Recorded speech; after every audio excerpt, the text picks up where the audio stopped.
বাংলাদেশ জাতীয় দলের কেন্দ্রীয় নেতৃবৃন্দ, প্রিয় সাংবাদিক ভাই ও বোনেরা, আসসালামু আলাইকুম। এই সংবাদটি নিয়ে আপনাদের সামনে দাঁড়াতে হবে, এটা আমরা কখনো ভাবিনি। আমরা এবারও আশা করছিলাম ঠিক আগের মতোই আবারও তিনি সুস্থ হয়ে উঠবেন।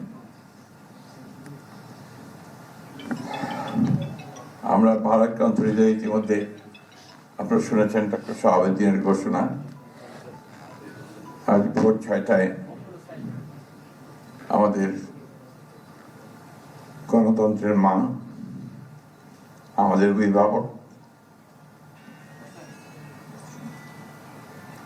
আমাদের জাতির অভিভাবক আমাদেরকে ছেড়ে চলে গেছেন।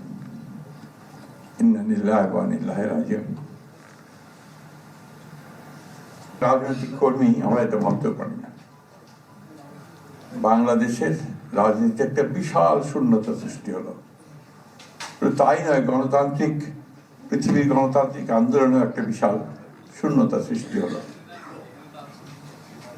আমরা দলের পক্ষ থেকে আমাদের ভারপ্রাপ্ত চেয়ারম্যানের অনুমতিক্রমে আমরা দলের কিছু কর্মসূচি নিয়েছি।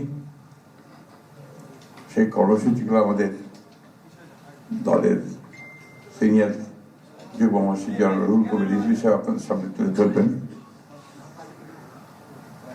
সরকারের প্রধান, এই কেয়ারটেকার গভর্নমেন্টের প্রধান প্রফেসর ডক্টর মোহাম্মদ ইউনূস আমাদেরকে ফোন করেছিলেন সাথে সাথে, এবং ইতিমধ্যেই তারা সিদ্ধান্ত নিয়েছেন যে 10টার মধ্যেই তারা একটা স্পেশাল ক্যাবিনেট মিটিং করবেন।